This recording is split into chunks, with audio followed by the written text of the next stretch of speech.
अरे कहवा में जन्म लए सिलेंडर, कहवा में बंद भइल हो।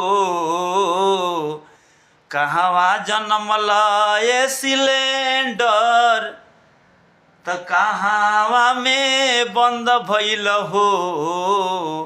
ए सिलेंडर लकड़ी पर बनावे सब खानावा तो सबके बुद्धि बंद कइल हो।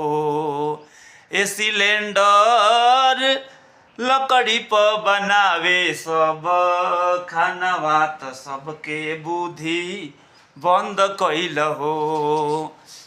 कहवा जन्म लए सिलेंडर त कहवा में बंद भइल हो। कहवा में जन्म लए सिलेंडर त कहवा में बंद भइल हो।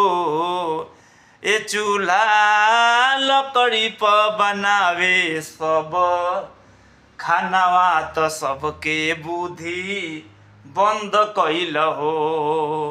ए सिलेंडर चूल्हा ए सिलेंडर लकड़ी से बनावे सब खानावा त सबके बुद्धि बंद कइल हो।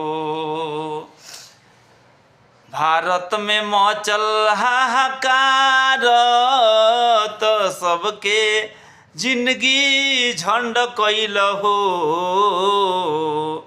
भारत में मचल हाहाकार तो सबके जिंदगी झंड कइल हो। ए सिलेंडर लकड़ी पर बनावे सब खानावा त सबके बुद्धि बंद कइल हो।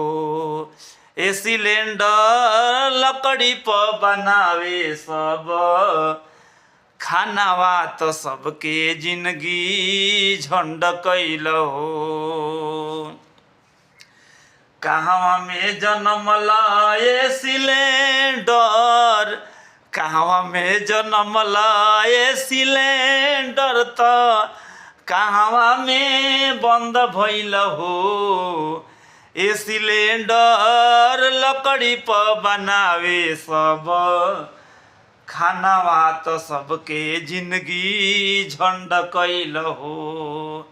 ए सिलेंडर लकड़ी पर बनावे सब खानावा तो सबके जिंदगी